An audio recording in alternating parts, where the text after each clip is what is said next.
السلام علیکم ورحمۃ اللہ لا حول ولا قوة الا باللہ حسبنا اللہ ونعم الوکیل یا حی یا قیوم برحمتک استغیث لا الہ الا انت سبحانک انی کنت من الظالمین ربنا آتنا من لدنک رحمہ وہیئ لنا من امرنا رشدا اللہم صل علی محمد وعلی آل محمد واصحاب محمد وازواج محمد وامت محمد اجمعین الى یوم الدین آمین. الحمد للہ رب العالمین والصلاة والسلام علی سید الانبیاء والمرسلین وعلی آلہ واصحابہ اجمعین الى یوم الدین. الحمدللہ آج 11 فروری 2024 کو سنڈے کے دن ہمارا یہ پبلک سیشن نمبر 133 ہوگا. آپ کے یہ ریئل ٹائم سوالات پرچیوں کی شکل میں میرے پاس آ چکے ہیں.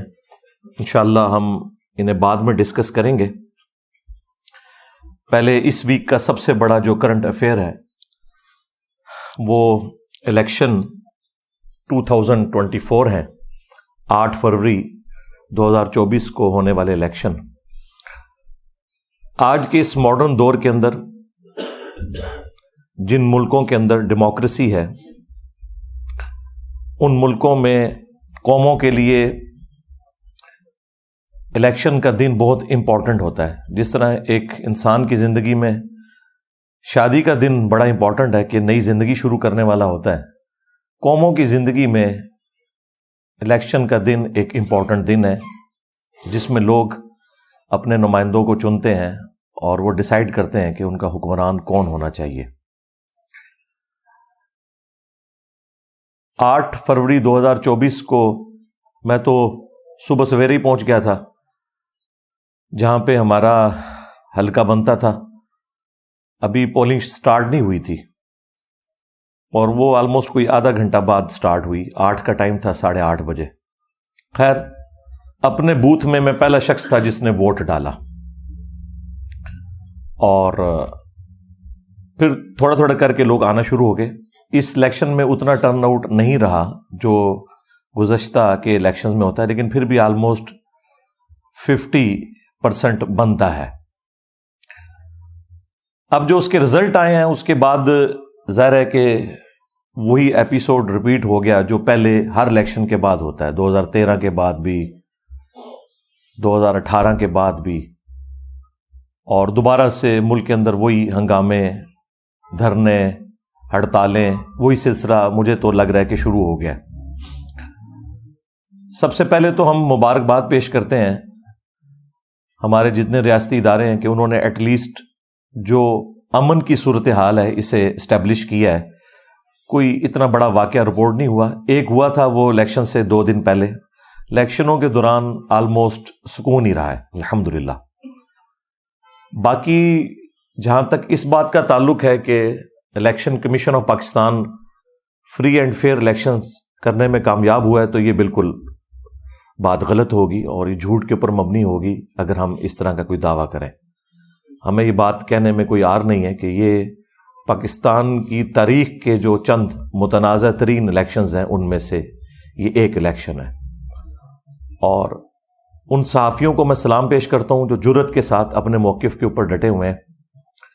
جو 2018 میں ان کا موقف تھا کہ الیکشن چوری کیا گیا اور ایک خاص شخص کو دولہا بنانے کے لیے جو اس وقت جیل میں ہے یہ ساری انجینئرنگ کی گئی، وہی صحافی آج الحمدللہ ٹروتھ لور بنتے ہوئے یہ بات مان رہے ہیں کہ 2024 کے اندر بھی ایک اور شخص کو دولہا بنایا گیا جسے انگلینڈ سے بلوایا گیا، اور مستقبل میں بھی نظر ہی آ رہا ہے کہ اسی کی جماعت کو حکومت ملے گی، خواہ وہ پیپلز پارٹی کے ساتھ مل کے بنائے یا کسی بھی طریقے سے. اور اس میں top of list Geo TV کو ان کی دلیری کو سلام کہتا ہوں، اور پی ٹی آئی والوں سے تو میں ریکویسٹ کروں گا کہ معافی مانگے جیو ٹی وی سے. ان لوگوں نے اے آر وائی کی خبریں سن کے اس زمانے میں جیو کے بارے میں پروپیگنڈا کیا کہ یہ بکا ہوا ہے. جیو آج بھی وہیں کھڑا ہوا ہے جہاں 2018 میں تھا کہ الیکشن چوری نہیں ہونے چاہیے. حالانکہ ان کے اوپر کتنا پریشر ہے آپ ان کی نشریات دیکھیں، بلکہ اب تو پی ٹی آئی کے آفیسز میں بھی جیو کی نشریات چل رہی ہیں اور جیو ہو رہی ہے ہر طرف۔ اس کا مطلب ہے کہ ہمارا موقف اس وقت درست تھا کہ حامد میر صاحب ہوں، شاہ زیب خانزادہ ہوں، یہ لوگ اصولوں کے اوپر کھڑے ہوتے ہیں۔ غلطی لگ سکتی ہے، پیغمبر نہیں ہے وہ، لیکن اپنے اصول پہ کھڑے رہتے ہیں۔ اسی طریقے سے منصور علی خان صاحب بڑی دلیری کے ساتھ بات کر رہے ہیں، جنہوں نے میرا انٹرویو بھی ریکارڈ کیا تھا اکیڈمی میں آ کے۔ اس کے علاوہ بھی اعزاز سید صاحب ہیں، عمران شفقت صاحب ہیں، بڑے اچھے طریقے سے وہ گفتگو کر رہے ہیں، مطیع اللہ جان صاحب۔ یعنی یہ لوگ اپنے ان اصولوں کے اوپر کھڑے ہوئے ہیں کہ 2018 میں بھی غلط ہوا، 2024 میں بھی غلط ہوا۔ ہاں، یہ الگ بات ہے کہ 2024 میں زیادہ غلط ہو گیا، نمک مرچ کچھ زیادہ ڈل گیا، لیکن یہ جو تکلیف آج پی ٹی آئی کاٹ رہی ہے، یہی تکلیف نون لیگ نے کاٹی تھی، لیکن الٹیمیٹلی وہ اسمبلیوں میں بیٹھ گئے تھے۔ میرا خیال یہ ہے کہ پی ٹی آئی کو بھی چاہیے کہ اسمبلیوں میں بیٹھ جائیں، حکومت میں اگر نہیں بھی وہ آتے تب بھی انہیں ایک سٹرانگ اپوزیشن کا کردار ادا کرنا چاہیے، تاکہ حکومت میں آئے ہوئے لوگوں کا قبلہ درست رہے۔ اپوزیشن برائے اپوزیشن نہیں ہونی چاہیے، تنقید برائے اصلاح ہونی چاہیے۔ باقی یہ بات تو بھول جائیں کہ حکومت انہوں نے دینی ہے، وہ تو ہم نے آپ کو پہلے دن ہی بتایا تھا 2022 میں جب یہ سارا رجیم چینج والا معاملہ ہو رہا تھا پی ڈی ایم کے ذریعے، کہ جب وہ کسی کو نکالتے ہیں نا پھر دوبارہ اسے اس دفعہ نہیں آنے دیتے، کیونکہ ایک نیچرل چیز ہے، وہ آئے گا تو پھر ظاہر ہے کہ ایک بدلہ اتارنے والا ایک معاملہ شروع ہو جاتا ہے، تو اس دفعہ تو ظاہر ہے وہ نہیں آنے دیں گے، چاہے جو مرضی ہو جائے۔ جس طریقے سے 2018 میں ہوا اس کو انہوں نے سمجھ لیں 2018 پلس ہو گیا یہ 2024 کے اندر۔ اس میں ہمارا موقف تو یہ ہے کہ اس کو اب سولوشن کی طرف لانا پڑے گا، ادروائز ملک مزید انسٹیبل ہوگا۔ مجھے جو اب نظر آ رہا ہے نا مزید، وہ انسٹیبلٹی بڑھے گی۔ اس کی وجہ یہ ہے کہ پی ٹی آئی کا دعویٰ یہ ہے، اور کسی حد تک وہ درست بھی ہے، کہ یہ سب کچھ کرنے کے باوجود بھی ان کے پاس سیٹیں اس وقت باقی پارٹیوں سے زیادہ ہیں۔ لیکن آئین اور قانون کے تحت اگر باقی پارٹیاں آپس میں مل کے اپنی تعداد ان سے زیادہ کر لیتی ہیں، جو کہ یقیناً ہے، پھر ان کا رائٹ ہوگا کہ وہ بھی حکومت بنا سکتے ہیں۔ لیکن جس کی بھی حکومت بنے، دوسرا اسے ایکسیپٹ کرتے ہوئے پارلیمنٹ میں آئے۔ خان صاحب نے اس وقت بھی پارلیمنٹ سے نکل کے اسمبلیاں توڑ کے غلطی کی تھی، پنجاب اسمبلی توڑی، اور آپ کو پتا ہے جو کچھ ہوا۔ اس وقت جو لوگ انہیں سینئر سیاستدان سمجھا رہے تھے، انہیں بات سمجھ نہیں آئی، بعد میں خیر انہیں احساس ہو گیا، جس طرح کئی چیزوں کا ان کو احساس بعد میں ہوا۔ مثلا میں نے فائز عیسیٰ کے خلاف جو کیس بنایا وہ غلط تھا، بعد میں انہیں احساس ہو گیا۔ اب فائز عیسیٰ صاحب کے کیس کی ہی، وہ فیض آباد دھرنے کی ہی پلی بعد میں پی ٹی آئی کے لوگ لیتے رہے کہ جی یہ ہو رہا ہے، یہ زیادتی نہیں ہونی چاہیے، اسٹیبلشمنٹ کو الگ ہو جانا چاہیے۔ حالانکہ اس وقت 2017 کے دھرنوں میں اسٹیبلشمنٹ ہی اس وقت کی پولیٹیکل گورنمنٹ کو کمزور کر رہی تھی۔ وقت کے ساتھ چیزیں سمجھ آ جاتی ہیں۔ میرا خیال ہے اس میں کسی کو ٹونٹ نہیں کرنا چاہیے، اپریشیٹ کرنا چاہیے۔ اور دیکھیں، ہم نے جب وہ بیان دیا تھا نا کہ ہماری اسٹیبلشمنٹ اگر کعبے کی چھت کے اوپر بھی کھڑے ہو کر یہ کہے نا کہ ہم اے پولیٹیکل ہو چکے ہیں، عوام نے نہیں ماننا، تو وہ بات اسی طریقے سے درست نکلی۔ لیکن میں نے اس میں یہ بھی کہا تھا کہ خان صاحب جب تک جیل آپ نہیں جائیں گے، آپ بڑے لیڈر نہیں بنیں گے۔ یہ جو آپ اوچھے ہتھ کنڈے استعمال کر رہے ہیں اپنی گرفتاری سے بچنے کے لیے، اس کو چھوڑیں، آپ جیل میں جائیں۔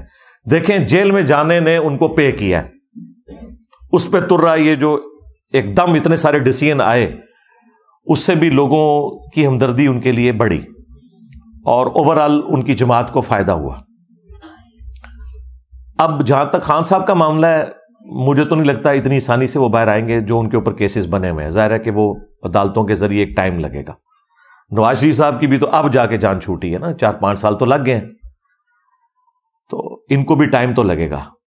لیکن اس دوران عوام الناس کا ایٹیچیوڈ کیا ہونا چاہیے؟ خصوصاً ہمارے اس پلیٹ فارم کے ساتھ تو زیادہ تر ینگ ایج کے لوگ وابستہ ہیں۔ ہم ان سے یہی کہیں گے کہ آپ نے کسی بھی ایکسٹرا جوڈیشل ایکٹیویٹی کا حصے دار نہیں بننا اس معاملے میں۔ یہ جو لوگ وی لاگز کر کر کے آپ کا لہو گرما رہے ہیں نا، یہ لوگ at the end of the day تو سائڈ پہ ہو جائیں گے، یا شاید یہ لوگ تو افورڈ کر سکتے ہیں، ان کی فیملیز افورڈ کر سکتی ہیں، ان کے پاس اتنا پیسہ ہے، لیکن عام جو دھاڑی داڑ بندہ ہے اس کا کام نہیں ہے کہ وہ اس طرح کی ایکٹیویٹیز میں شامل ہو کے الٹیمیٹلی پکڑا جائے اور پیچھے خاندان والے بھی رول جائیں. تو یہ جو ویلاگرز ہیں نا، یوٹیوبرز ہیں اور چند اس قسم کے جذباتی صحافی جو جذباتی ایفیلیشن رکھتے ہیں خان صاحب کے ساتھ، علمی نہیں رکھتے، علمی رکھتے ہوتے نا تو یہ صحافی 2018 کے فراڈ کو بھی فراڈ سمجھتے، لیکن یہ کہہ رہے ہیں جی اس وقت ٹھیک ہوا تھا یا اس کو چھوڑیں اب آگے چلیں. نہیں، اس طرح نہیں ہوگا. ہر بندے کو اپنی غلطی ماننی پڑے گی. یہ اس قسم کے جو صحافی ہیں ان کے باتوں پہ آپ نے کان نہیں دھرنے اور اپنے مستقبل کو سپائل نہیں کرنا. اپنے سیاسی لیڈرز کو سیاسی لیڈر رہنے دیں، ان کو مذہبی پیشوا خدا کے لیے نہ بنائیں. میں رات کو بھی ایک سینئر صحافی ہمارے بزرگ ہیں، میرے لیے بڑے قابل احترام ہیں، اور یہ مقبول جان صاحب حافظہ اللہ تعالی، ان کا وی لاگ سن رہا تھا اور وہ دبے دبے الفاظ میں عوام کو ابھار رہے تھے. مطلب میں ان سے یہ ایکسپیکٹ نہیں کر رہا تھا. اینڈ پہ جا کے تو انہوں نے یہ بھی کہہ دیا کہ جی آپ کو پتا ہے کہ لوگوں کے پاس غیر قانونی اسلحہ بھی بہت زیادہ ہے، پھر اگر زیادہ مسئلہ خراب ہوا تو لوگ اسلحہ بھی نکالیں گے. یعنی وہ بٹوین دا ورڈ کے پی کے لوگوں کو ابھار رہے تھے کہ آپ کو اسلحہ لے کے باہر نکلنا چاہیے. تو یہ تو آپ خانہ جنگی کروانے کی کوشش کر رہے ہیں. لیکن یہ جتنے بھی خان صاحب کو پھوکے چڑھانے والے صحافی ہیں نا، کسی کی یہ جرت نہیں ہو رہی اخلاقی کہ وہ مانے کہ 2018 میں بھی غلط ہوا تھا، 2024 میں زیادہ غلط ہوا. لیکن ان کے مخالفین، وہ صحافی جو اس زمانے میں 2018 کے معاملات کو غلط کہہ رہے تھے، وہ آج بھی 2024 کے معاملات کو غلط کہہ رہے ہیں. جس کا سب سے بڑا ثبوت یہ ہے کہ اس وقت جیو جو ہے وہ آنکھوں کا تارا بنا ہوا ہے پی ٹی آئی کی. ان کے دفتروں میں بھی انہی کی سکرینیں لگی ہوئی ہیں اور انہی صحافیوں کی باتیں کوٹ ہو رہی ہیں. جی سہیل وڑائٹ صاحب نے یہ کہہ دیا تو حامد میر صاحب نے یہ فرما دیا. پہلے حامد میر صاحب انڈین ایجنٹ ہوتے تھے، آج کل فرماتے ہیں. ہاں، یہ دیکھا آپ نے فرق؟ کیونکہ اس وقت اسٹیبلشمنٹ نے آپ کو گود لے کے سیم پیج کے نام کے اوپر چڑھایا ہوا تھا، جیو کے اوپر اور اس طرح کے صحافیوں کے اوپر. آج جو ہے وہ چونکہ اسٹیبلشمنٹ آپ پہ چڑھ دوڑی ہے تو اب آپ کو وہ صحافی اچھے لگ رہے ہیں. لیکن وہ صحافی اپنے ان اصولوں پہ کھڑے ہوئے ہیں. وہ اس وقت بھی وہاں کھڑے تھے، آج بھی وہیں پہ کھڑے ہوئے ہیں. اس لیے میں یہ کہتا ہوں ٹروتھ لور انسان کو ہونا چاہیے، مستقبل میں بھی معاملات کو دیکھنا چاہیے. باقی ہم نے تو آپ کو پہلے بتایا تھا کہ یہ اس طریقے سے ہوگا اور وہی ہونے جا رہا ہے. اور میں نے الیکشن سے پہلے بھی کہا تھا کہ اب گیم چینجر اگر کوئی بندہ ہے تو نواز شریف صاحب ہے. اس اعتبار سے نہیں کہ نواز شریف صاحب جو ہیں وہ کوئی بہت پاک صاف ہے ایز کمپیئر ٹو باقی لوگوں کے، اس اعتبار سے کہ وہ اس وقت کے دولہا ہیں. جس طرح اس وقت گیم چینجر عمران خان صاحب تھے، وہ 2018 کے دولہا تھے. اس وقت وہ دولہا ہے، اگرچہ وہ خود دولہا بنے یا اپنے بھائی کو بنوائیں. الٹیمیٹلی اس وقت ڈرائیونگ سیٹ کے اوپر وہ آئے ہوئے ہیں، اسٹیبلشمنٹ کی آنکھوں کا تارا بنے ہوئے ہیں. تو انہیں چاہیے کہ جو حرکتیں ان کے ساتھ پی ٹی آئی کی گورنمنٹ نے اور اس وقت کی اسٹیبلشمنٹ نے کی، اب اس وقت کی اسٹیبلشمنٹ کے ساتھ مل کے وہی سارے کام یہ اپنے مخالفین کے ساتھ نہ کریں. اور اس میں ہم انہیں زیادہ بڑا مجرم سمجھیں گے. اس کی وجہ یہ ہے کہ یہ تو دعوے دار ہیں کہ جی ہم تو سیکھ چکے ہیں اس طرح کی ساری دو نمبریاں، کیونکہ ہم نے بھی آپس میں پیپلز پارٹی اور مسلم لیگ نے 90s کی سیاست میں ایک دوسرے کے ساتھ جو زیادتی والا معاملہ کیا. اب ہم میچور ہو چکے ہیں تو میچورٹی نظر آنی چاہیے. اب اس ساری صورتحال میں سولوشن جو مجھے نظر آ رہا ہے نا وہ ایک ہے، وہ یہ ہے کہ خان صاحب کو جیل میں جا کے ملنا چاہیے، نواز شریف صاحب کو بھی، زرداری صاحب کو بھی. عمران خان صاحب کو اعتماد میں لیے بغیر آپ پی ٹی آئی کا جو فیکٹر ہے نا اسے آپ کنٹرول نہیں کر سکتے. ٹھیک ہے سڑکوں پہ آنے سے آپ روک دیں گے، لیکن سوشل میڈیا کے اوپر جو طوفان بدتمیزی برپا کیا ہوا ہے پی ٹی آئی کے جو کی بورڈ واریئرز نے، خصوصاً پاکستانی فوج کے خلاف اور اداروں کے خلاف جو روڈ لینگویج یوز کرتے ہیں اور جو ایکسٹریم پہ اس چیز کو لے کے جاتے ہیں، اس کو کنٹرول کرنے کی صلاحیت صرف ایک بندے کے پاس ہے اور وہ عمران خان صاحب ہیں. عمران خان صاحب ہی ان کو قابو میں لا سکتے ہیں. ادروائز اگر آپ سمجھتے ہیں کہ خان صاحب کو اندر کر کے ان کو آپ قابو کر لیں گے تو کس حد تک قابو کریں گے؟ اکثریت تو باہر کے ملکوں میں بیٹھے ہوئے ہیں. اچھا ان میں بھی بعض لوگ ایسے ہیں کہ جن کا نہ کوئی خان صاحب سے ہمدردی والا مسئلہ ہے، نہ کوئی فوج کے ساتھ کوئی دشمنی والا ہے، وہ اپنے ڈالرز بھی بنا رہے ہیں، وہ پھر جھوٹی خبریں بھی دیتے ہیں. جس طرح وہ عادل راجہ ہے، اس کی کئی خبریں جھوٹی ثابت ہوئی ہیں. کم از کم میرے بارے میں جو اس نے کہا تھا نا کہ اس کو کوئی عہدہ مل گیا یہ قبول کرنے والا ہے، تو وہ کدھر ہے جی عہدہ؟ میں نے کیوں نہیں قبول کیا؟ اور یہ وہ لوگ ہمیں بتا رہے ہیں, یہ عادل راجہ وہ ہے جسے اس وقت کی اسٹیبلشمنٹ نے لانچ کیا تھا اس وقت کی پولیٹیکل جماعتوں کے خلاف, پھر جنہوں نے لانچ کیا یہ انہی کے خلاف ہو گیا. تو اس طرح کے جو ویلاگرز ہیں جو روڈ لینگویج یوز کرتے ہیں, جھوٹی خبریں دیتے ہیں اور عوام میں پھیلاتے ہیں, ان لوگوں سے آپ ہوشیار رہے. جو ذمہ دار قسم کے صحافی ہیں پی ٹی آئی کے اندر, جس طرح عمران ریاض خان صاحب ہیں, مجھے ان سے بنیادی اختلاف ہے ان کی صحافت سے, لیکن ایٹ لیسٹ وہ اس لیول کے اوپر نہیں جاتے جس طرح یہ باقی معاملات کرتے ہیں. اسی طریقے سے اور بھی اوریا مقبول جان صاحب بھی, ان سے تھوڑی سی مس ہینڈلنگ ہوئی لیکن اوورآل وہ گفتگو کافی حد تک اچھی کرتے ہیں. بیلنس تو نہیں ہوتی, ظاہر ہے کہ بیلنس گفتگو یہ لوگ نہیں کر سکتے, ان کی ہمدردیاں ہیں. جس طرح دوسری طرف بھی ایسے صحافی موجود ہیں جن کی ہمدردیاں دوسری جماعتوں کے ساتھ ہیں.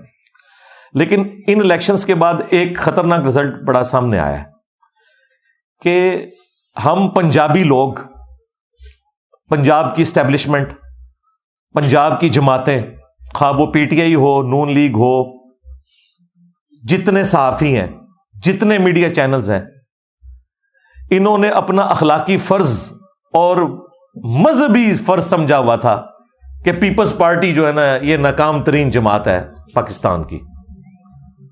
تو یہ پروگرام تو ان کا مر گیا, کیونکہ پیپلز پارٹی نے پہلے سے زیادہ سیٹیں لی ہیں.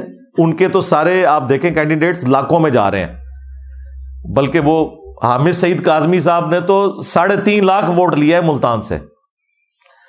اور سندھ میں تو بالکل کلین سویپ ہے, اور سندھ میں ہمارے اسٹوڈنٹس بھی موجود ہیں. یہ بالکل سندھ کی حد تک تو ایسا ہی ہے کہ ظاہر ہے کہ بھٹو فیکٹر چلتا ہے وہاں پہ, یہ کوئی دھاندلی نہیں ہوئی ہے, وہاں کے لوگ سپورٹ کرتے ہیں پیپلز پارٹی کو. اگرچہ کمزوریاں ہیں, وڈیرا سسٹم ہے, باقی سارے معاملات ہیں, لیکن جو لوگ یہ کہتے ہیں نا کہ عوام کی رائے کا احترام ہونا چاہیے, نون لیگ والے یا پی ٹی آئی والے, اب انہیں مان لینا چاہیے کہ پیپلز پارٹی کو سندھ میں عوام کی حمایت حاصل ہے, جس طرح کے پی ٹی آئی کو کے پی میں عوام کی حمایت حاصل ہے. جن لوگوں نے خان صاحب کے ساتھ غداری کی, لوٹے بنے, آج دیکھیں وہ نظر بھی کہیں نہیں آ رہے, ٹھیک ہے, ان کی سیاست بھی ختم ہو گئی. اور اب یہ آزاد امیدوار بھی جو ہیں, ان کو بھی میں وارن کر رہا ہوں, اگر ان میں سے بھی کسی نے غداری کی کہ جس شخص کے نام کے اوپر انہوں نے ووٹ لیے ہیں اس کے ساتھ غداری کی, تو اگلی دفعہ یہ بھی پھر الیکشن سے باہر ہی ہوں گے, ان کے ساتھ بھی یہی کچھ ہوگا.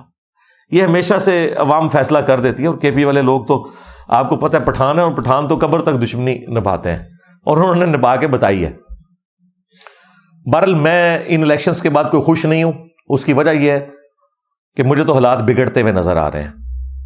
ہونا تو یہ چاہیے تھا کہ پی ٹی آئی والے ٹائم کے اوپر اپنے الیکشنز کرواتے, بلے کا نشان نہ چھنتا. چلیں, ان سے مس ہینڈلنگ ہوئی. قاضی صاحب بھی بالکل وہ ایک قانونی فیصلہ کرنے شروع ہو گئے. اخلاقاً تو ان کا فیصلہ درست نہیں, لیکن قانوناً بالکل درست ہے. ہم صرف فیصلے کے اوپر بات کر رہے ہیں, میں ان کی نیت کے اوپر شک نہیں کرتا. ظاہر ہے کہ میں نے اس وقت بھی ایک مثال دی, اور وہ اس کو ایسی مقبولیت حاصل ہوئی کہ کئی صحافیوں نے بھی وہ مثال کوٹ کی ہے کہ اگر کوئی شخص موٹر وے کے اوپر 140 کی سپیڈ پہ جا رہا ہے اور اسے پکڑ کے چلان کیا جائے, تو وہ کہے کہ میری والدہ فوت ہو گئی تھی, میں نے جنازے میں پہنچنا ہے, تو ٹھیک ہے چلان آپ دیں اور جنازے میں چلے جائیں, لیکن یہ نہیں ہو سکتا کہ آپ کا چلان معاف کر دیا جائے. یہ جو مس ہینڈلنگ ہوئی, کوئی موقع ایسا پروڈیوس کرنا چاہیے کہ یہ الیکشن اپنے کروائیں انٹرا پارٹی, اور اس کے بعد جن کی سیٹیں بنتی ہیں ان کو دی جائے. اور خان صاحب کے ماننے والوں کے لیے میں کہوں گا کہ آپ لوگ جو یہ کہہ رہے ہیں نا کہ ہم سب سے بڑی جماعت ہیں اور الیکشنز کو ایکسیپٹ کرتے ہیں, ٹھیک ہے, اب بھی ہماری سیٹیں زیادہ ہیں, ان سیٹوں کے ساتھ بھی آپ کی نیشنل اسمبلی میں تو گورنمنٹ نہیں بننے کی. اس کی وجہ یہ ہے کہ خان صاحب کا تو پہلے دن سے یہ کہنا ہے کہ میں نے نہ پیپلز پارٹی کے ساتھ اتحاد کرنا ہے, نہ نون لیگ کے ساتھ کرنا ہے. جب اتحاد نہیں کرنا تو سمپل میجورٹی تو آپ کو ملنی نہیں ہے. لہٰذا اب آپ یہ غم کھانا چھوڑ دیں کہ ان الیکشنز میں ہم سب سے بڑی جماعت بن کے ابھرے ہیں, تو ہمارا رائٹ ہے. رائٹ آپ کا تب ہوگا جب آپ دوسروں کو ایکسیپٹ کریں. آپ تو کہہ رہے ہیں نہ ہم نے پیپلز پارٹی کے ساتھ اتحاد کرنا ہے, نہ نون لیگ کے ساتھ, تو بھائی آپ تو گورنمنٹ پھر میجورٹی بنا ہی نہیں سکتے, میجورٹی تو پھر انہیں کی ہوگی. ہاں, اگر آپ اس کے لیے تیار ہو جائیں کہ ٹھیک ہے پیپلز پارٹی سندھ سنبھال لے, پنجاب نون لیگ سنبھال لے, کے پی سنبھال لے پی ٹی آئی, اور اپنے اپنے صوبوں میں پرفارم کریں, 5 سالوں کے بعد رزلٹ سامنے آ جائے گا. بلکہ اب تو 18ویں ترمیم کے بعد تو صوبوں کے پاس بجٹ بھی زیادہ ہے, ان کے پاس اختیارات بھی زیادہ ہیں, وہ پرفارم کر کے دکھا سکتے ہیں. اگلے الیکشنز میں فیصلہ ہو جائے گا. لیکن اگر آپ کہیں گے یہ چور ہیں میں ان کے ساتھ نہیں بیٹھنا, تو جب بیٹھنا نہیں ہے تو آپ کی اپنی تو سیٹیں بمشکل ہوں گی 100, وہ بھی ساری نکال کے پیچھے 80 کے قریب ہی بنتی ہیں, اگرچہ باقی جماعتوں سے زیادہ ہے, لیکن جب آپ باقیوں کو نہیں ساتھ ملائیں گے تو 135-40 سیٹیں جو آپ کو چاہیے اور پھر باقی ریزروز ملا کے آلموسٹ 170 کے قریب, وہ تو آپ کی نہیں بننی. لہٰذا گورنمنٹ تو پھر بھی نہیں بننی, کیونکہ آپ نے ان کے ساتھ بیٹھنا نہیں, کیونکہ آپ کو پتا ہے کہ اگر آپ نون لیگ یا پیپلز پارٹی کے ساتھ اتحاد کریں گے تو آپ کا اپنا ووٹر آپ کو چھوڑ جائے گا, کیونکہ ان کے دماغ میں آپ نے یہ بٹھایا ہوا تھا کہ یہ چور ہے اور میں چوروں کے ساتھ نہیں بیٹھوں گا, تو آپ کا اپنا بیانیہ ختم ہو جائے گا. حالانکہ بیٹھنے میں کوئی حرج نہیں, پاکستانی ہے. اگر آپ نان اسٹیٹ ایکٹرز کو, جنہوں نے اسلحہ اٹھا کے پاکستانی فوج کو قتل کیا, پاکستان کی عوام کو قتل کیا, ان کے ساتھ مذاکرات کر سکتے ہیں, تو پاکستان کی سیاسی جماعتیں ان کے ساتھ آپ نہیں مذاکرات کر سکتے؟ ٹھیک ہے, اختلاف رائے رکھیں, ہمیں دیکھیں کتنا سخت اختلاف رائے میں رکھتا ہوں, لیکن نماز بریلیوں کے پیچھے بھی پڑھ لیتا ہوں, دیوبند کے پیچھے بھی, اہل حدیث کے پیچھے بھی, شیعہ کے پیچھے بھی, نہ صرف نماز پڑھتا ہوں, چندے بھی دیتا ہوں. الگ سے مسجد کوئی نہیں بنائی, چندہ بک نہیں بنائی. کیوں؟ کہ اس طرح نفرت پھیلتی ہے. لوگ کہتے ہیں جی انجینئر صاحب نے بھی جو ہے وہ عوام الناس کو بڑا وائلنٹ کر دیا. میں نے یہ وائلنٹ تو نہیں کیا کہ ان کے پیچھے نماز نہیں پڑھنی ہے, چور ہیں. میں نے کہا ان کے عقیدوں سے اختلاف ہے, یہ ہمارے بھائی ہیں, جس طرح ہم گمراہ تھے یہ بھی بیچارے گمراہ, انہیں پتہ نہیں ہے, انہیں اس سے نکالنا ہے, نہ کہ یہ کہ ان سے نفرت کرنی ہے, ان کے پیچھے نماز نہیں پڑھنی, مسجد لادہ سے بنا لو. یہ تو ہم نے کبھی نہیں, نہ کوئی پارٹی بنائی, نہ کوئی چندہ بک بنائی. یہ ڈفرنس میں آپ کو بتا رہا ہوں. جو لوگ مجھے اور خان صاحب کی سوچ کو ایک کہتے ہیں نا, ایک فیکٹر میں تو ایک ہے کہ انہوں نے بھی ینگ جنریشن کو پالیٹکس میں انٹر کیا, جو لوگ پالیٹکس میں کوئی دلچسپی نہیں رکھتے تھے, اور ہم نے بھی پڑھے لکھے طبقے کو دین کے ساتھ جوڑا اس اعتبار سے کہ وہ بکش مسلمان بنے. لیکن جو اگلے والا فیکٹر ہے نا, کہ دوسروں سے اتنی نفرت کرنا کہ ہم نے ان کے ساتھ بیٹھنا بھی نہیں, رشتے بھی نہیں کرنے, ان کے اوپر آوازیں کسنی ہے, آپ اسکول میں ان کے بچے چلے جائیں تو ان کے اوپر آوازیں کسنی ہے, یہ کام نہیں. ہم نے پیسو بنایا ہے لوگوں کو, انہوں نے ایکٹیو سے بھی آگے کوئی ایکٹیو پلس بنا دیا ہے کہ نہیں ان کو یہ کہنا ہے. یہ میں آپ کو ڈفرنس بتا رہا ہوں تاکہ آپ کو یہ چیز کلیئر ہو. تو خان صاحب ہی اس اعتبار سے تھوڑی ٹالرنس دکھائیں اور ان کے ساتھ بیٹھنے کے لیے تیار ہوں, اور اس میں انیشیٹو جو ہے وہ لینا ہے پھر نواز شریف صاحب نے. جائیں جیل میں بیٹھے, بھلے اس میں عدلیہ کے لوگوں کو شامل کریں, اسٹیبلشمنٹ کے لوگ شامل ہو جائیں, لیکن سولوشن کی طرف جائیں. ڈنڈے کے زور کے اوپر وقتی طور پہ تو حل نکل آئے گا. ابھی IMF کی قسطیں آنے والی ہیں, اس سے پہلے اب نیکسٹ بجٹ میں بہت زیادہ ٹیکسز لگنے ہیں, لوگوں کی چیخیں نکلنی ہیں. خواہ یہ PTI کی گورنمنٹ بھی آ جائے نا, چیخیں پھر بھی نکلنی ہیں. نون لیگ کی گورنمنٹ آ جائے تب بھی چیخیں نکلنی ہے, پیپلز پارٹی کی گورنمنٹ آ جائے تب بھی چیخیں نکلنی ہے, کیونکہ ظاہر ہے ہم نے پیسہ لے کے کھایا ہوا ہے اتنے عرصے سے, تو واپس کرنا ہے. یہ تو نہیں کہ جی وہ قرضہ مانگ کے واپس تو, اور آپ کہیں گے آیا جے غوری, اس طرح تو نہیں ہوتا, ایسا تو نہیں ہوتا ماڈرن ورلڈ کے اندر. وہ لے کے کھایا ہوا ہے تو واپس تو کرنا ہے. اچھا کئی لوگ کہتے ہیں جی ان کو آپ قرضہ واپس کریں, سود واپس نہ کریں کیونکہ سود حرام ہے. جدو لہر سود لالچی سود. تو اگر کسی کے ساتھ اس طرح کی سود والی ڈیلنگ ہوئی ہے, وہ آپ کو پوری تو کرنی ہے. ہاں ہم نے کسی کو سودی قرضہ دیا ہوا ہے تو ہم سود معاف کر سکتے ہیں, وہ الگ بات ہے. لیکن جن سے ہم نے لیا ہوا ہے وہ تو سود کو جائز سمجھتے ہیں. ہمارے ناجائز ہونے سے ہم معاف تو اس طریقے سے نہیں کروا سکتے. ہاں ریکویسٹ کر کے دیکھ لیں, وہ آپ کی مرضی ہے, لیکن اس طرح تو نہیں ہوتا ماڈرن ورلڈ کے اندر. بہرحال میں تو نواز شریف صاحب سے, زرداری صاحب سے, اور آرمی چیف سے, اور چیف جسٹس سے, اور عمران خان صاحب سے, سب سے یہ ریکویسٹ کروں گا کہ ملک کا سوچیں. اور فی الوقت جس طریقے سے 2018 میں نون لیگ نے اور پیپلز پارٹی نے باوجود اس کے کہ ان الیکشنز کو فراڈ سمجھا تھا, ایکسیپٹ کر کے اسمبلیوں میں بیٹھ گئے تھے. میرا خیال ہے خان صاحب کو بھی بیٹھ جانا چاہیے, اور بہتر یہ کہ اپوزیشن میں بیٹھیں جا کے, ان کو ذرا مزہ لینے دیں. ٹھیک ہے, کریں یہ گورنمنٹ.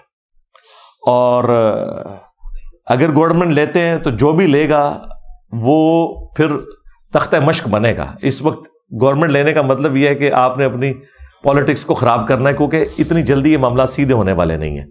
لیکن عوام کی جو امنگیں ہیں ان کے اوپر اترنا چاہیے پورا. اور یہ جو دھاندلی والا ایشو ہوا, اور جو فارم 45 اور 47 کے جو کنفلکٹ آ رہے ہیں, وہ منصور علی خان صاحب نے بڑے اچھے طریقے سے واضح کی ہیں.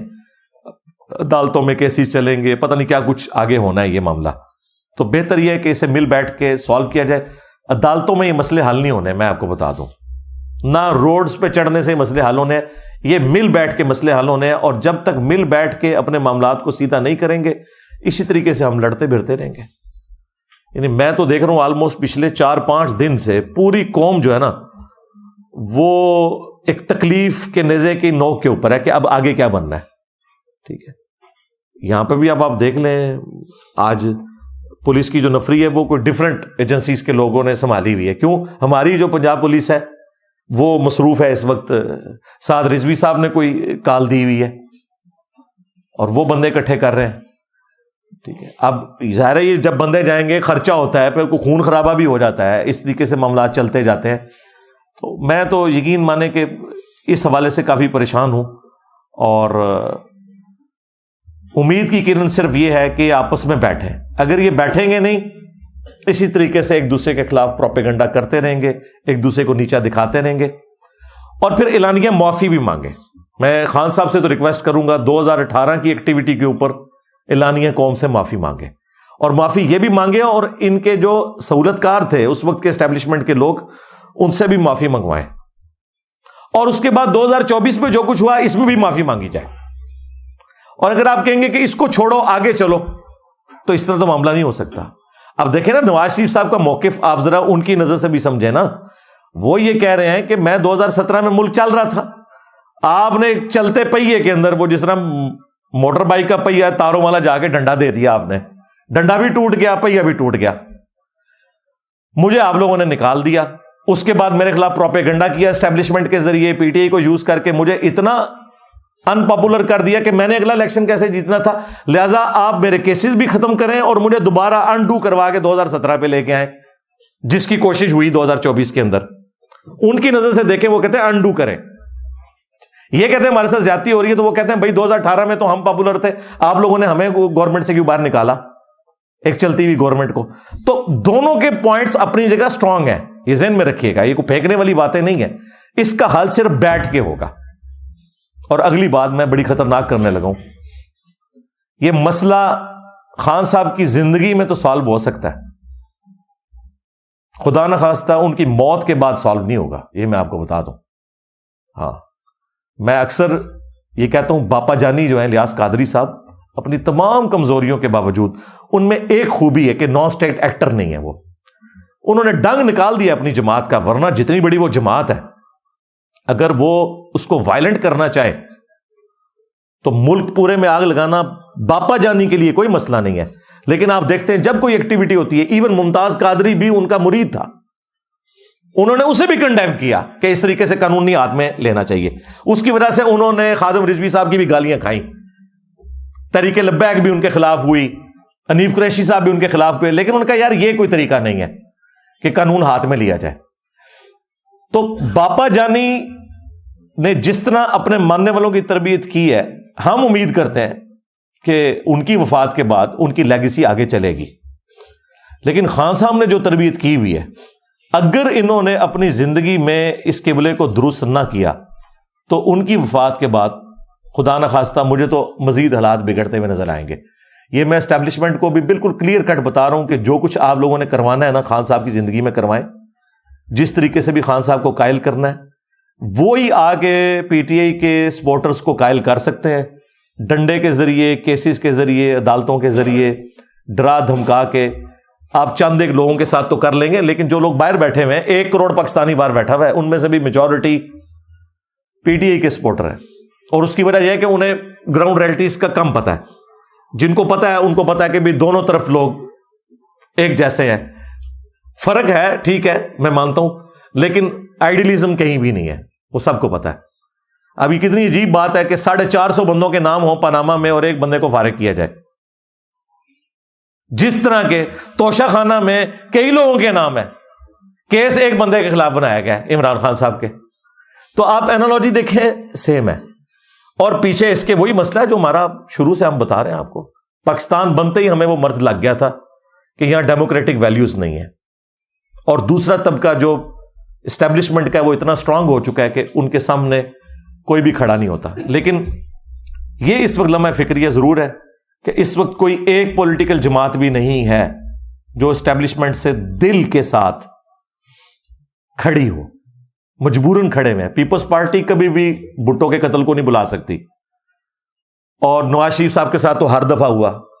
اگر وہ فوج کے حق میں بیان بھی دے دیں تو وہ بیان ہی ہے. اور باقی جو کسر نکالی ہے خان صاحب کے ساتھ انہوں نے کر کے، اس کے بعد تو اب آپ بھول جائیں کہ کوئی ایسا پاپولر بندہ لے کے آپ لانچ کریں کہ جو آپ کے فضائل لوگوں کو سنائے اور قائل کرے. وہ والا معاملہ تو اب ختم ہو گیا. ہاں اب اس سے آگے چلیں. وہ تو میں نے آپ کو شروع میں بتایا تھا کہ جب پاپولر لیڈر سامنے آتے ہیں پھر یہ معاملات ہوتے ہیں. اور یہ اچھی بات ہے اگر اس میں غلوف نہ ہو کہ فوج کا کام نہیں کہ وہ سیاست میں لچ تلے. اور یہ ان کا ڈیڈ لائن کا جو حلف ہے نا، اس میں بھی لکھا ہوا ہے کہ میں سیاست میں کردار ادا نہیں کروں گا. لیکن جب جب موقع ملتا ہے ادا کرتے ہیں. اور پھر وہ کہتے ہیں کہ جی وہ ہم اس لیے کرتے ہیں کہ ہم ملک کو چوروں کے حوالے کر دیں. تو بھائی جن کے حوالے رہا آپ کے ادارے سے وہ کون سے پاک صاف نکلے؟ صدر ایوب، ضیاء الحق، مشرف، کیا انہوں نے نقصان نہیں پہنچایا؟ آپ کے سامنے انہوں نے بھی تو نقصان پہنچایا ہے، بلکہ ہماری آنے والی نسلیں بھگتیں گی یہ جو کچھ انہوں نے کیا ہے. جو ایوب خان ہے اس نے تو قبلہ ہی بدل دیا، ڈیموکریٹک ویلیوز ہی ختم کر دی ملک سے. ٹرو ڈیموکریسی آ ہی نہیں سکی، اس نے پہلا مارشاء اللہ لگایا. ضیاء الحق نے سنی شیعہ اختلاف یہاں پہ عام کیا، کلاشم کوف کلچر، ہیروئن، شیعہ کافر نعرے ٹوائلٹس کے اندر. افغان وار کی وجہ سے یہاں پہ اسلحہ آ گیا. اور پھر جو کچھ کیا ہے مشرف نے، ہمیں امریکہ کی جنگ میں جھونک کے ملے تو بمشکل کوئی 20-25 ارب ڈالر، لیکن نقصان ہمارا ہزاروں ارب ڈالرز میں ہو گیا. اور جو ہمارے مینٹل ماڈلز بدل گئے کہ مسجد میں بھی لوگ اپنے آپ کو محفوظ نہیں تصور کرتے. تو انہوں نے جو کچھ کیا اس کے بدلے میں اگر آپ پولیٹیکل لیڈرز کو دیکھیں تو انہوں نے بہت کچھ دیا ہے. بھٹو صاحب نے ایٹامک پروگرام شروع کیا، نواز شریف صاحب نے موٹر ویز بنوائی، ایٹامک بلاسٹ جو ہوئے اس میں سب سے بڑا کردار ان کا تھا. بے نظیر کی وجہ سے میزائل ٹیکنالوجی ملک کے اندر آئی. عمران خان صاحب نے اسلاموفوبیا کے حوالے سے جو کچھ انٹرنیشنل لیول کے اوپر آواز اٹھائی ہے وہ ایک ریمارکیبل کام ہے. اور سب سے بڑی بات کہ وہ ہماری ینگ جنریشن جو پالیٹکس سے ہی نفرت کرتی تھی انہیں مین پالیٹکس کے اندر داخل کیا. یہ خان صاحب کا بہت بڑا کریڈٹ ہے. اور خان صاحب وہ لیڈر ہیں کہ آرتھوڈاکس قسم کا جو مذہبی طبقہ ہے وہ بھی انہیں پسند کرتا ہے، اور دوسری طرف جو لبرل قسم کے مسلمان ہیں وہ بھی انہیں پسند کرتے ہیں، جو پسند کرنے والے ہیں. باقی آپ کو ہر جگہ لیفٹ یا لیفٹ کے لوگ نظر آئیں گے یا رائٹ کے. یہاں پہ لیفٹ اور رائٹ مکس ہوئے ہیں. تو اس اعتبار سے پولیٹیکل لیڈرز کو بٹھا کے کوئی درمیان کا سلوشن نکالا جائے. اور خان صاحب سے تو میں اس حوالے سے ریکویسٹ کروں گا کہ اپنی ضد چھوڑیں. جو آپ یہ کہتے ہیں میں نے نہیں بیٹھنا، آپ خود ہی آ کے ہمیں کہتے رہے کہ جی ہم ٹی ٹی پی کے ساتھ بھی مذاکرات کریں گے، ہم انڈیا کے ساتھ بھی کریں گے. تو یار اگر انڈیا اور ٹی ٹی پی کے ساتھ مذاکرات ہو سکتے ہیں تو پیپلز پارٹی اور نون لیگ کے ساتھ بھی، ایم کیو ایم کے ساتھ بھی ہو سکتے ہیں. یعنی اینالوجی تو ایک بنائے نا یار. یہ کام تو نہ کریں کہ بھائی آپ لوگ مطلب ایک جگہ ایک ایکسٹریم رویہ اڈاپٹ کیے ہوئے ہیں اور دوسری جگہ جو ہے وہ آپ بالکل نارمل بیہیو کر رہے ہیں. ایک اصول رکھیں، یا تو ان کے ساتھ بھی پھر وہی والی بات کریں نا، لیکن وہاں ان کو سمجھ ہے کہ اس طرح کرنے کا کوئی فائدہ نہیں. 2017 کے دھرنوں میں جو نون لیگ چیخ رہی تھی کہ یار اس سے ملک کی اکانومی کو نقصان ہو رہا ہے، وہی دھرنے جب خان صاحب کے دور کے اندر ٹی ایل پی نے دیے، خان صاحب نے آ کے جو تقریریں کی وزیر اعظم کی حیثیت سے ٹی وی پہ آ کے، وہ وہی باتیں تھیں کہ اس طریقے سے تو ملک جام ہو جائے گا، اس طریقے سے اگر ہم یورپین یونین کے ساتھ بگاڑ لیں گے تو ہماری اکانومی کا کیا بنے گا. یہ باتیں ان کو اس وقت یاد نہیں آئی تھی، بعد میں آ گئی، بعد میں آئیں. بس ٹھیک ہے، اب اپنا قبلہ درست رکھیں اور ان باتوں کو یاد رکھا کریں. میں چاہ رہا تھا کہ میں یعنی الیکشنز کے حوالے سے ضرور بولوں. اس کی وجہ یہ ہے کہ اس کو آپ صرف پولیٹیکل میٹر نہ سمجھیں. اس وقت یہ ظلم کے خلاف بولنا بھی ہے، پلس جو اس وقت پاکستانی نیشن جو میجورٹی مسلمانوں کے اوپر مشتمل ہے ان کا ایک بنیادی مسئلہ بنا ہوا ہے. اور سوشل میڈیا کے اوپر جس طریقے سے ایک دوسرے کے خلاف ایک نفرت ہے، یعنی جس طرح انڈیا پاکستان کی جنگ لگی ہوئی ہے نا، اس طرح پی ٹی آئی، نون لیگ، پیپلز پارٹی، ان کی آپس میں جنگ والا معاملہ ہے سوشل میڈیا کے اوپر آپ کو نظر آ رہا ہے. تو اس میں پازیٹیو وے یہی ہے جو میں چند ایک باتیں کر سکتا تھا، جو میں دین کے حوالے سے بھی کہتا ہوں کہ اگر آپ نے قادیانی دجال کو غلط کہنا ہے، پھر آپ کو چشتی رسول اللہ اور تھانوی رسول اللہ کو بھی غلط کہنا پڑے گا. اسی طریقے سے اگر آپ نے 2024 کے الیکشنز کو کہنا ہے کہ یہ لوٹے گئے ہیں تو پھر آپ کو 2018 کے الیکشنز کے بارے میں بھی ماننا پڑے گا کہ وہ بھی لوٹے گئے تھے. ہاں ریشو پروپورشن میں فرق ہو سکتا ہے, لیکن اینڈ رزلٹ کیا نکلا تھا وہ دیکھیں. اینڈ رزلٹ یہ تھا کہ 2018 کے بینیفیشری عمران خان صاحب ہوئے اور 2024 کے بینیفیشری پھر خان صاحب تو نہیں بنتے, ظاہر ہے, کیونکہ اینڈ رزلٹ پھر اسی اعتبار سے نکلے گا, پھر دوسری پارٹی بینیفیشری ہوگی, کیونکہ جن کے لیے سب کچھ ہو رہا ہوتا ہے انہی کو فائدہ پہنچایا جاتا ہے. ہم نے سولوشن دے دیا. سولوشن یہ ہے کہ ان سب کو بیٹھنا چاہیے, صوبے بانٹ لیں, ٹھیک ہے. 18ویں ترمیم کے بعد بجٹ بھی آ چکا ہے, پیپلز پارٹی پرفارم کرے سندھ کے اندر, کے پی کے اندر تحریک انصاف کرے جو ابھی تک تو میرے حساب سے اتنا نہیں کر سکی جو اس کو کرنا چاہیے تھا, اور پنجاب کے اندر نون لیگ پرفارم کرے, اگلے الیکشنوں کی تیاری کریں 2029 کی. لیکن اگر آپ یہ کہیں گے کہ ہم دھرنوں کے ذریعے کچھ کر لیں گے تو بھائی جن کے ساتھ آپ ٹکرا رہے ہیں ان کے ہاتھ میں ہے بندوق, آپ لوگ ہیں نہتے, پلس عدالتیں بھی آپ کا ساتھ نہیں دیں گی. اس کی وجہ یہ ہے کہ عدالتیں یہ کہیں گی کہ قانون کو ہاتھ میں نہیں لینا, اور قانون آپ کو پتا ہے قانون اندھا ہوتا ہے, وہ رولز کے مطابق چل رہا ہوتا ہے, بھلے اس میں اخلاقی طور پہ مس ہینڈلنگ ہو. جس طرح یہ بلے کے نشان پہ میں نے پہلے بھی کہا تھا, اخلاقاً یہ فیصلہ غلط ہے, اس طریقے سے ایک جماعت کو باہر نہیں کرنا چاہیے تھا. لیکن قانون ہم اس لیے نہیں کر سکتے کہ وہ قانون کے اعتبار سے جو ان کو اپنے کاغذ پورے کرنے چاہیے تھے وہ انہوں نے نہیں کیے, ٹھیک ہے. تو اخلاق تو پھر صرف آپ کو ترغیب ہی دلا سکتے ہیں, قانوناً تو کسی کا رائٹ ہے, ٹھیک ہے, بٹ وہ ان کے پاس پلی ہے, وہ کہتے ہیں ہم کریں گے, تو لوگ دوسرے مخالفین کہیں گے کہ آپ نے قانون فیصلہ غلط کیا ہے. تو دونوں طرف کی رائے کو سنا کریں, ایک چینل کو نہ دیکھا کریں, سارے چینلز کو دیکھا کریں. بلکہ ہم نے تو اب دیکھا ہے کہ وہ چینلز جو آپ کو برے لگتے تھے اب وہ اچھے لگنے شروع ہو گئے, جو اچھے لگتے تھے وہ برے لگنے شروع ہو گئے. تو اللہ کا شکر ہے کہ میں الحمدللہ اس حوالے سے صحیح ثابت ہوا کہ وہ چینلز, وہ صحافی جو اصولوں کے اوپر کھڑے ہوتے ہیں آج بھی آپ کو اصولوں پہ کھڑے ہوئے نظر آ رہے ہیں. بالکل. میں آپ کو بتاؤں, میں نے آج تو بات بیسیکلی کرنی تھی خان صاحب کا جو عدت کیس کا فیصلہ ہوا ہے, چونکہ وہ مذہب سے ریلیٹڈ ہے, وہ میں انشاءاللہ بعد میں کرتا ہوں. یہ میں نے پھر سرسری کہا تھا 2-4 جملے بولوں گا, وہ پھر اللہ تعالیٰ نے دماغ میں باتیں ڈال دی, میں بولتا گیا. بہرحال میں رات کو میں نے پاکستان کے جتنے ٹاپ کے صحافی ہیں انڈیویجول میں نے ان کو فون کر کے یہ سارے مسئلے ڈسکس کیے. جو عمران خان صاحب کے شدید ناقدین صحافی ہیں ان سے بھی میں نے لمبی لمبی گفتگو کی. مجھے یہ خوشی ہوئی کہ ان میں سے کوئی ایک بندہ بھی ایسا نہیں تھا جو یہ کہہ رہا ہو کہ یہ ٹھیک ہوا ہے. اور اس سے بڑی بات, وہ سب کے سب کہہ رہے تھے کہ گورنمنٹ پی ٹی آئی کو بنانی چاہیے.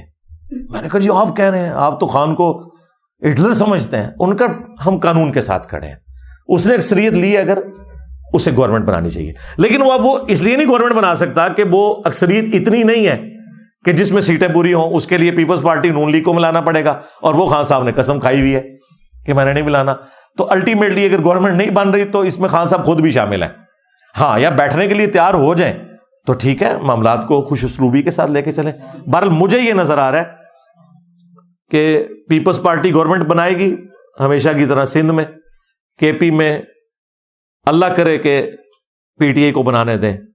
اگر اس کے علاوہ کچھ کیا تو وہ 2 نمبری نہیں ہوگی, کوئی 100 نمبری ہوگی, کیونکہ وہاں تو دوسری طرف کچھ بھی نہیں ہے.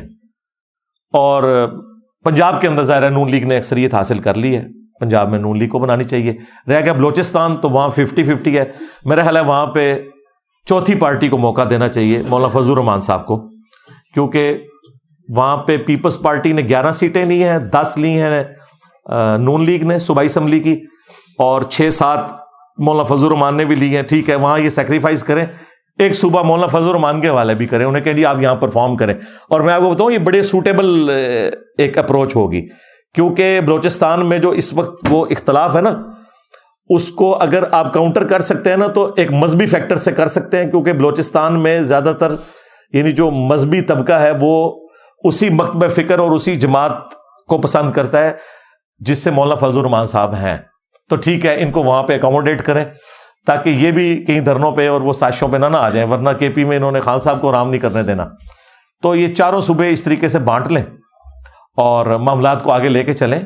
باقی دھرنوں سے, احتجاج سے کچھ بھی نہیں نکلنا. جس طرح 2018 میں کچھ نہیں نکلا تھا نا, جو دولہا تھا وہ دولہا بن گیا. ابھی بھی جو دولہا ہے خواہ وہ نواز شریف صاحب ہوں یا شہباز شریف صاحب ہوں یا بلاول بھٹو، لیکن یہ بہت دور کی بات ہے، زیادہ تو انہی دو بڑوں کے چانسز ہیں.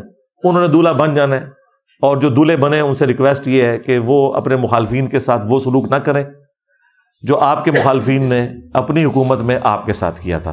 تو یہ ہم پیار محبت سے ایک میسیج دینا چاہتے تھے. امید ہے ہمارے بڑوں تک یہ میسیج پہنچ گیا ہوگا.